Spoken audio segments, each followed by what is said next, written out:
Pero ito, a final question to you guys. Ano naman ang may papayo nyo sa people that are also dreaming to be content creators and gano'n. For people that are starting. Okay, first of all, huwag kayong matakot. Oo. And dapat alam nyo yung purpose ninyo. And kasi kapag pumasok kayo sa content creation, magkakaroon kayo ng platform. The question is, paano nyo gagamitin yung platform ninyo? So, kailangan naka-design na sa isip ninyo na pag pumasok ako dito, hindi magiging madali ang mundo dito. Dapat lagi kayong naka-ready. So, yun, huwag kayong matakot. Kung gusto nyo talaga. Ngayon, kung hindi talaga, iiwanan nyo na. Baka sa iba kayo nakalinya. So, yun lang naman yan. Love it. So, yung message ko sa mga taong gusto maging content creator, tama na. Ang dami na namin. Charot. Maubusan na kami ng brand. Charot lang. Tama na. Sabi nga ni Hailey kanina, there's room for everyone. Correct. Yung may sinabi mo? Parang Yes. ganun. Something to that effect. Pero ang ma-advise ko lang is, kung paano ka umarte with your friends, yun yung ipakita mo sa camera, yun yung ipakita mo sa audience mo. Because somebody na nanonood, yun yung mararamdaman nila. Parang lang siyang kaibigan. Kasi nung nag-start ako before, nung hindi pa uso yung TikTok, nagtatry ako mag-vlog, tapos English yung vlog ko na. Ay, wow. Kadiri, parang Sa gusto ko maging American konyo, pala. maging konyong vlogger. Sobrang kadiri, kadiri talaga. Obviously, hindi siya pumatok.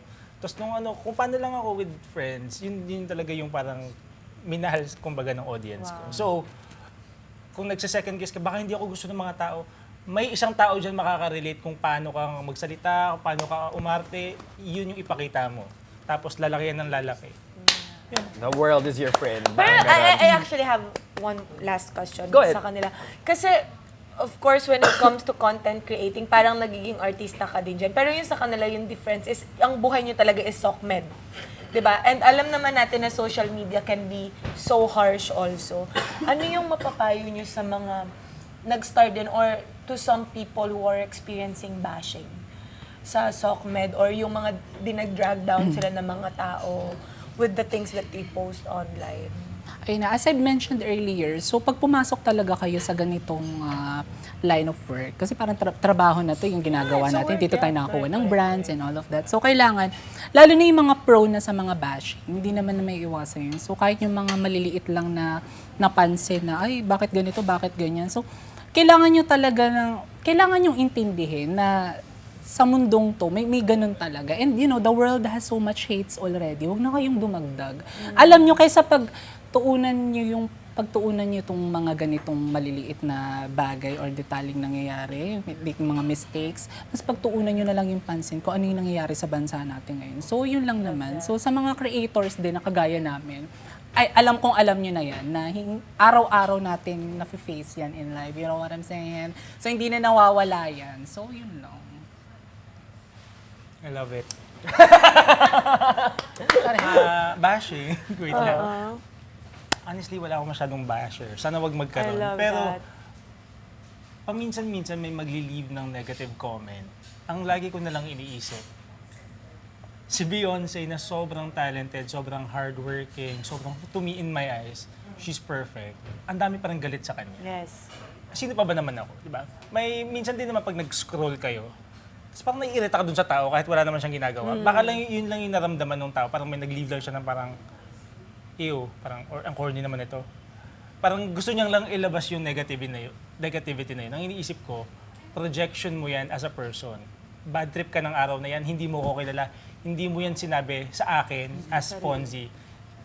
Issue mo yan within yourself. But also, I have the right to block you or to not read that comment. So I protect myself sa mga ganun na mga nababasa. So ang advice ko is kung may bashing kayong natatanggap, if you're staying true to who you are, wala kayong tinatapakang tao, kung nakaka-receive kayo ng bashing, it's most likely about the person, projection ng taong yun. So, keep Doing doing. things you Just do. keep swimming. Hindi, keep lang. Keep Period. Bahala na kayong dumukto kung ano doon. Saan kayo doon? Fill in the blanks na. keep on going on. I love that. I love that. You heard it right here. Starting content creators. Thank you so much, Fonzie and Antonia. Thank you so much. Thank you so much, guys. The floor is yours. Ano pa bang aabangan namin sa Apoy sa Dugo, sa characters nyo, sa kwento doon? And please, plug your social media. Ano pa mga ganap nyo? Wala na masyadong nangyayari sa ako. Oy, Uy, I love it. Oh, I love it. So ito na nga, di ba nakawala na si Madam Sylvia. So, at nagkasira na ang magkapatid. Sis, ito na nga, girl. Ayan na Oo, nga. Totoo. O kaya sana lagi niyo pong subaybayan ng Apoy sa Dugo, 4:05 p.m. yan sa GMA Afternoon. Right? Yes po. Maraming salamat sa lahat ng sumusuporta sa aming show. Ito po ay aming pinagtrabahuhan simula last year. Pero, ayun po, Guys, kasi may apoy kasi dun. Ayan na. Wala, parang promote na kayo ng sarili niyong teleserye. Di ba? share ko lang kasi last year, hindi pa in-offer yung Apoy sa Dugo sa akin. Nagkita kami ni Barbie Fortesa. Nag-coffee kami. Tapos ngayon, next kita namin ngayon, sabi niya, grabe, nasa promotion na tayo nagkikita.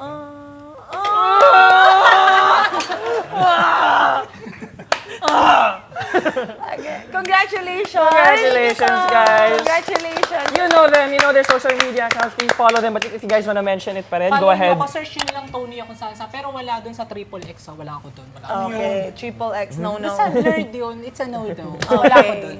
Ayan, Facebook. Yan. Wala akong Twitter. Facebook, TikTok, and Instagram.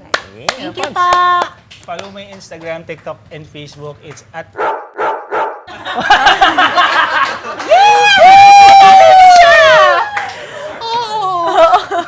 Fonzia. Nahiya kasi ako mag-promote. Okay.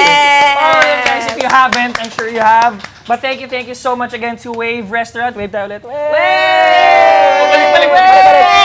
And dahil sa kanila, kanina pa namin kinakain to. Ito, we have here. Thank you so much. Kanina pa namin kinakain yung signature pizza nila, the spaghetti negra, the fried sea bass with the talong ensalada, the burger spring rolls, and salted egg chicken. And approved ba? It was good. It is so good. Naubos namin ni Vince yun. Yeah. Siba. All the food was great. Thank you so much, Wave Restaurant. And if you guys want to try the food here too, napaganda nga naman. Nandito kami sa Whiskey Lounge nila.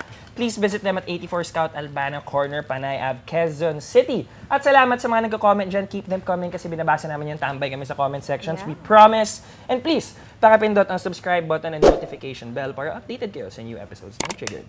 Catch us also on Apple Podcasts, Spotify. Please follow our ATM official Facebook page on our official TikTok account. Also at @triggered_ATM. Mapapanood kami sa Kapuso Stream every Sunday 3:15 p.m.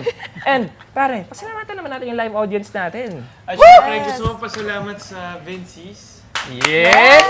na walang sawang suporta at pagmamahal sa akin. Maraming salamat. Walang kapaguran na magmahal sa'yo, bro. Thank you so much, guys. Gusto ko Pinasaya din po nyo. magsalamat sa mga Fonzinatics. Yes, at sa mga Katigres at sa Tony Vince fans. Love him agad.